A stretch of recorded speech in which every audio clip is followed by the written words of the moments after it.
With Season 4 fast approaching, I wanted to give my thoughts on trinkets that are going to be available from the pool of dungeons we're going to be doing in this season. And honestly, I have to say it's not looking great. This is one of the things I don't necessarily look forward to with the new season concept. Having to potentially learn all about new trinkets and especially new unique items in these dungeons and which ones are worth pursuing and which ones aren't. When I mean worth pursuing, I mean to say that are they worth going out of your way for? Like in the opening weeks of a season, should I just be spamming the other side, or should I actually be trying to push and get score? It's a tough thing to weigh, especially if you pug. But anyway, let's talk about the trinkets themselves. You know, to me, there was always the slam dunk option, and that was the blood spattered scale. If somehow you've never heard of this trinket, it is the perfect solution to what Blood DK struggles with, and it is the exact example of what I would love to see in any trinket moving forward. It is a on use, it's a 2-minute CD, which lines up pretty well with what we're doing anyway, but you know, it could be a little awkward. I think it would be better if it was just weaker and it was a 1-minute cooldown, but regardless, it puts a massive absorb on you depending on how many targets you hit and the damage you deal to those targets. So it's really just the quintessential trinket for Blood DK because they really struggle on the pull. Historically, they've struggled with survival, but they also might struggle with threat. So pretty much every dangerous pull, you can have this up. You go in, pop this thing, you will now have a big buffer of health that you probably cannot possibly exhaust before things get under control for you. And more importantly, you now have no concern with threat. So that trinket is the foundational trinket that every other one is based off for me in Shadowlands, and seemingly it's not going to be attainable again in Season 4. Now, before we talk about that, I did want to say that there looked like there might be some outside possibility that you'd still be able to get the gear from the Mythic Zeros and upgrade it. Because even though they added these new dungeons, they didn't actually add new Mythic Zeros with them. So I was actually thinking that maybe you'd still be able to go run the other side zero, get the item, and then upgrade it. But as of right now on the PTR, we're having a look at these items, and as you can see, the Mythic Zero of the Tazavest trinket has the 1 of 12 upgrade thing, but if we look at the blood spattered scale, same item, that is not upgradable. It's actually like pretty clear, I think, that that's not going to happen. So it's a pretty disappointing thing, to be honest, because I thought that would be a really good way to bridge the gap. But so you're really left with only one option. If you want to use this trinket, you got to use the Season 3 one, which, to be honest, I probably will end up doing for a long period of time. Now, the thing is, there's a lot of really good raid trinkets as well, and that is probably going to be the thing that you see used the most in keys moving forward, especially now with the new Fated raid concept and the ability to target specific trinkets. It seems extremely likely that great players who are doing both are just simply going to be using the raid trinkets. There didn't end up being many great trinkets from the raid for Blood DK, but this is one that probably will continue to see exemplary work. And as you see, even on Heroic, it is 291 item level. Now, of course, you cannot actually upgrade these items with Valor. So if you're not a Mythic raider and you're not clearing out the raid on Mythic and getting the loot in the first place, that really opens up a whole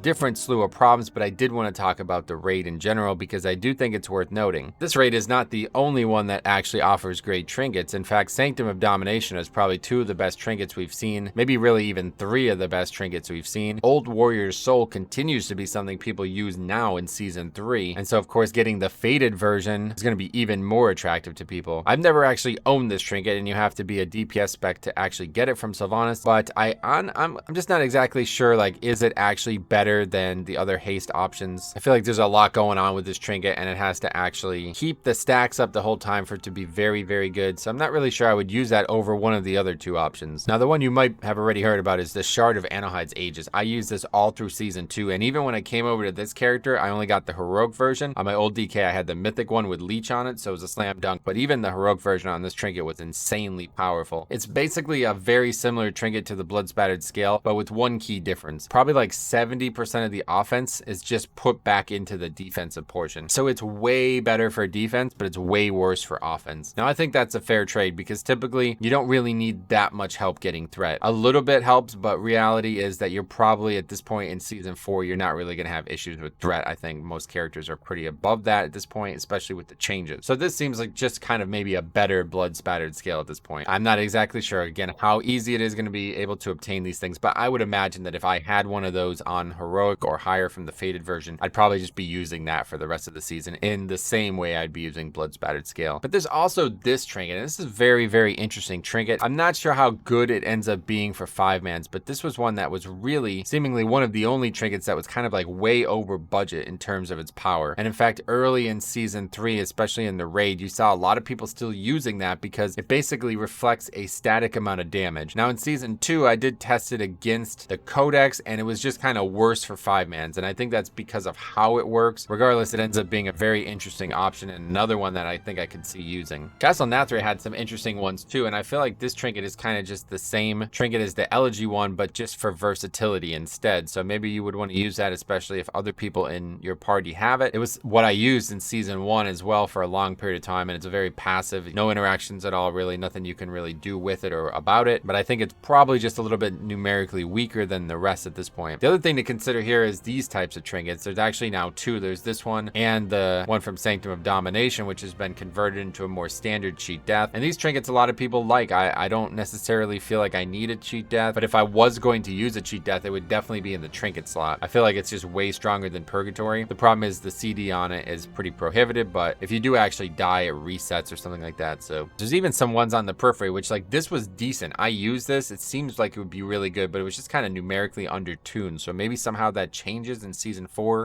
It looks like on paper, it looks perfect for 5-mans though, but they have just a lot better options in the raid in general compared to what we're going to have in 5-man. So let's take a look at some of the options from 5-mans themselves. So we'll start with the Tazvesh dungeons because obviously these are the ones that everybody will be the most familiar with. And you might notice I'm actually wearing one of them. So this kind of seems like it's probably still going to be a slam dunk for me. A lot of people don't like this trinket, but I love it because it's almost quite similar to the Blood Spattered Scale in a few ways. Basically, I'm always looking for trinkets that can help me do multiple things decently. I don't necessarily need one that has to be perfect for one situation, because I feel like if you don't get that situation, then you just end up losing the trinket. And that would be like the equivalent of having a cheat death, right? Cheat death is going to be perfect to help you not die, but if you don't ever need that, then that trinket really brought nothing to the key. Whereas a trinket like this or Blood Spattered Scale, these trinkets can be used for offense and defense simultaneously. They might not be the best for either, but they're going to be well balanced and offer you enough passive defense that you might actually be surprised at how much that can add up to. Another thing that I love about the trinket is that it actually has stamina on it. Now, I know a lot of people are just completely sold out for offense at this point playing tanks, but to me, I still like having a high health pool, and the trinket adds a lot of health if you haven't actually seen. But there's also this trinket here, which a lot of people are using. Obviously, a lot of value in secondary stats now, and I just don't know how that's going to work with the new season 4 fix. I'm not really sure about this whole soft cap on secondary stats thing. I just never really understood much about it. I still never really understood if it's actually affecting me or not, but I feel like we're going to get to a point where we can just have too much haste. Like that's my prediction for season 4 is that, you know, if you just stack full haste on top of all your gear as well with that seasonal fix, like I think there's just going to be diminishing returns on the value to it. Like can we possibly use that much? I'm not really sure. Maybe I'm wrong about that. So if you guys know, let me know, but I don't know. I think like we're kind of at the point now where like having this much stats in like season 1 is important because you can't really get enough. But in season 4, you know, the more and more gear and the more power you get on your character, it starts to become like, well, new challenges present themselves that aren't just get secondary stats to overcome them. There's also the Ticking Sack of Terror, which has actually been nerfed, but I used it a lot in season 2, and it's an incredibly good single target trinket, but I can't imagine I would ever use that. Now things get a lot more tricky when we start looking at old dungeons. We're gonna have obviously the Mechagon dungeons, and they only actually have 2 total. This is like a really bad defensive trinket if I remember correctly. Now I tried to use a lot of these trinkets and experiment with them in the last 2 expansions, but this one just never worked. I think the problem with it was just very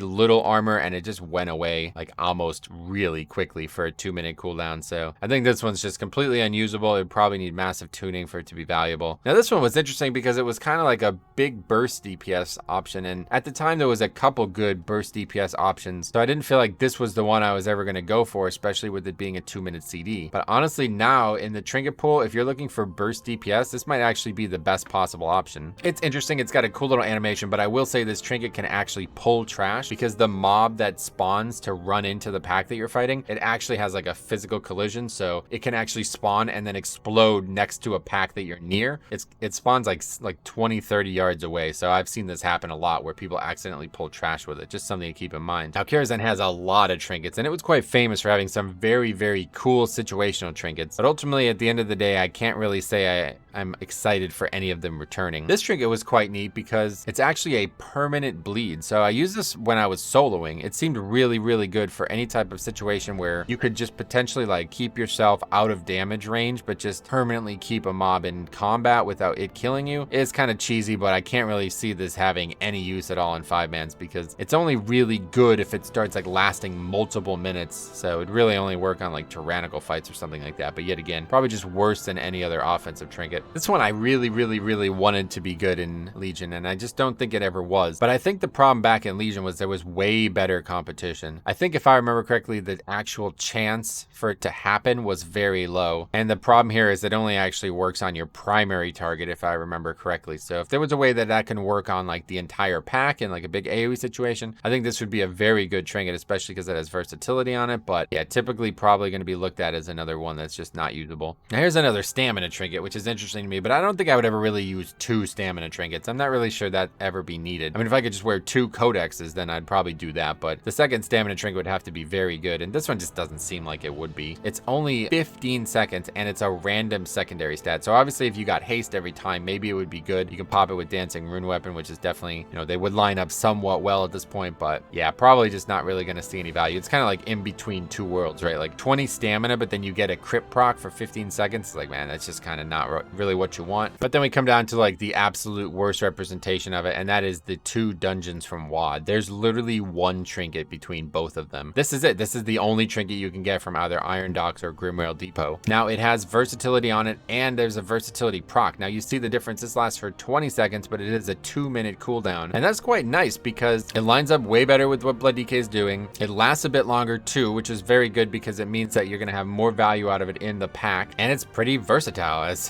the trinket suggested. You know, it's going to potentially increase your offense and defense. Now again, our pure secondary stats going to be that valuable in season 4. I think that's the big X factor for me, so I'm not really sure how I feel about that yet. We will see once we've gotten a little bit more hands-on with the season, but this would probably be the only trinket I would actually entertain equipping from any of these dungeons that aren't the Tazavesh ones. It's interesting to me just because it's kind of not that dissimilar to what we're already doing with Scale. It's obviously just a much worse version of it, but depending on how much that actually is, I mean, 128 versatility right now isn't even that little. I only have 677 on this character equipped right now, so that's actually it. There's literally no trinket at all from Grimrail Depot. You can see there's literally no trinkets at all for Blood DK, for Death Knight in general. So I don't know. They definitely chose bad dungeons. The WoD dungeons are the ones that are the least attractive to me, but there's also some interesting gearing options that you might run into. The Mechagon rings are one thing that you might hear a lot about for Death Knights and tanks in general, so I don't really know. I tried using this in Battle for Azeroth, and it took me the whole season to actually get it. What I really wanted to see was a full 5-player group that had this one here where you heal allies. I honestly thought that if you had like 5 people with this, you wouldn't even really need a healer, but I think we tried it with like 2 or 3 people and it didn't really end up healing that much. This one's quite good, absorbing magic damage. The problem is you need the correct operator for it as well, because some of these just aren't going to work. If you damage an enemy while you're behind them, that's not really going to work as a tank. This one I don't even think actually works with Deathstrike. I'm pretty sure we tried that out. But also this one here, it's pretty much the only one that you can use 3 different spells or abilities on the same target. So you pretty much need that one. So the reality of getting both of these, I don't know, it just seems really, really, really low given how short the season's going to be and how looting has seemed to go in this expansion. But anyway, my TLDR on this, if you're interested in just hearing the condensed thoughts, would be like, I'll probably just keep using Blood Spattered Scale as long as possible. Even at 272, it's probably going to be better than 90% of the trinkets out there. I still have a chance to get the 278 from the vaults. Maybe I still can, but I'm praying that they allow us to just run the other side 0 and upgrade it. Maybe they will, but it seems like they pretty much already closed the door on that. So otherwise, in terms of the new dungeons, the ones that aren't present currently in season 3, I'd probably only ever consider the trinket that we talked about from Iron Docks with versatility. Maybe that one from Karazhan that it reduces the auto attack damage is worth it, but I highly doubt it. So otherwise, it's probably just going to be Codex of the first technique, maybe even the Solis one, and then I'll probably just have to get something from the raid, which is not ideal. You know, we're trying to make a video on dungeon trinkets, and we're talking about no dungeon trinkets actually being valuable. So let me know what you guys think, what trinkets you're excited about, especially like if you're looking at purely dungeon trinkets, what are the 2 you would use? I honestly don't even know at this point. There's just no great options. So thanks for watching. Hope this helped. And if you guys have any questions or you want to continue the conversation down below, please let me know. We will see you guys there. Thank you for watching. We'll see you in the next video.